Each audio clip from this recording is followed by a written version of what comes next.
This is your daily briefing, and you're most welcome to it. Yeah, what a interminable interlude this has been. Nothing of much worth or value. Items for discussion. I haven't come to you sooner because I didn't really feel that you needed to go through it all every single day because there wasn't anything of great substance. Gareth Bale returns to Tottenham. No, thanks. Eriksen returned to Tottenham. No, thanks. I mean, yeah, lovely guy, but, you know, I'm kind of done with the whole, oh, isn't he all terribly brave and he's got his career. Yeah, it's wonderful. I don't wish anybody ill, but it would be great if we were just a football club and not a drop-in centre. And that we seem to be just swathed in all this just infernal emotional baggage. You know, can't we just draw a line and be men? That's how terribly politically incorrect, but can't we just draw a line, be men and move forward? Harry Kane to Manchester United.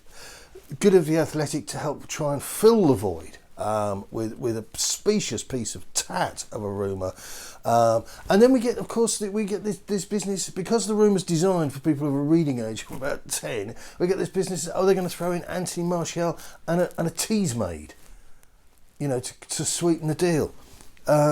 Desperate. If you've got a reading age of 10, these are exciting times. But for those of us with a little bit more about us, it's just insulting. North London derby will take place at the end of the season.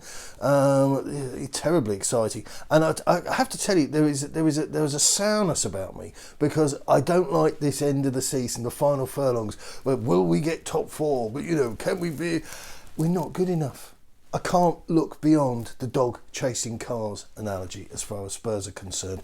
I was asked very politely, and I'm a lovely, lovely human being, so I obliged.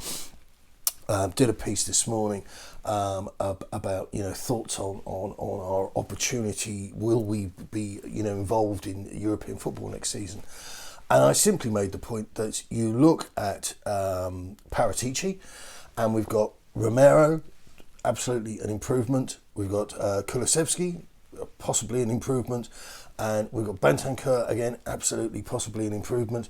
But these are, in the words of Antonio Conte, who has not just got off the boat, right? This is a guy of some merit, some worth, some achievement in the game.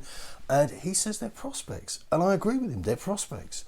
They're young, they're unproven, they're not winners. I mean, somebody probably goes, everyone says I'm not interested.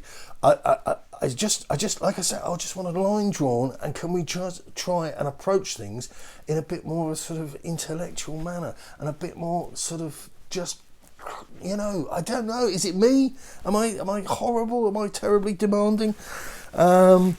So, yeah, Sammy Mockbell for the Mail Online, potentially crucial. North London Derby penciled in for the week, not the weekend, he warns, beginning May 9th.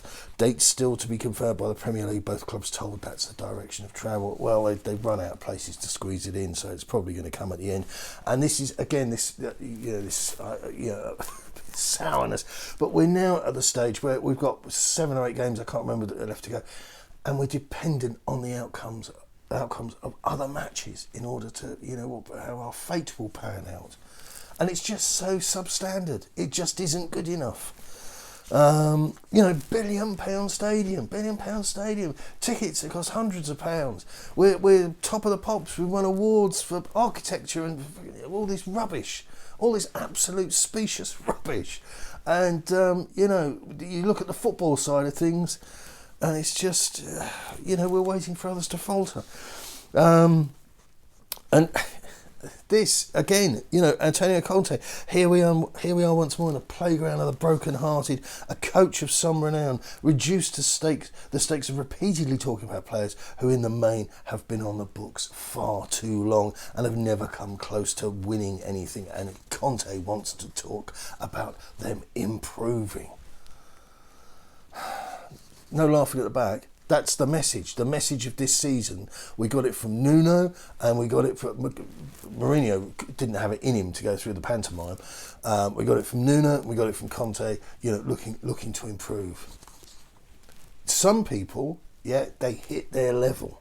And the sooner you acknowledge that and appreciate it, cope with it, and move on, the better.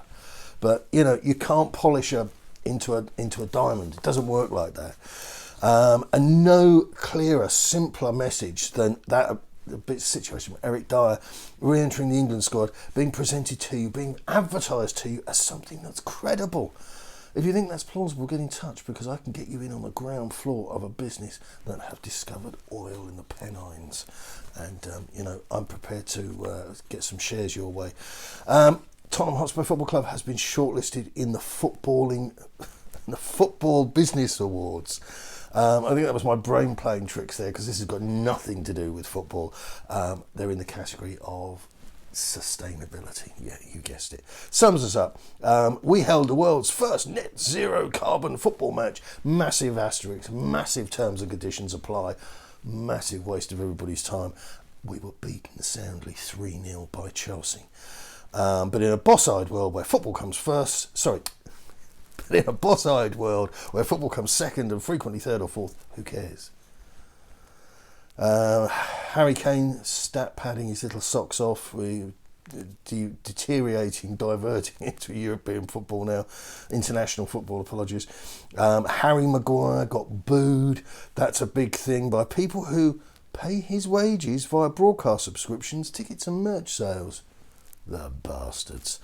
Booing isn't nice. Everyone is entitled to be told how loved and respected they are, and that's the default setting, and if you deviate from those terms and conditions, you will be cancelled. Stephen Bergwijn is playing up because he's bloody marvellous in international friendlies. Good luck getting snapped by anybody else in Europe, mate. I don't see it happening. Your Spurs CV currently suggests you're actually marginally less interesting than Dele Alli, who has been advised that he might wish to retire by Stan Collymore. That's a funny old word thing, isn't it? Newcastle at the weekend, and hopefully we can, be in charge of our own destiny. Newcastle are rubbish. I expect 3 points, but I'll come back to you on that. Good luck. Keep it on.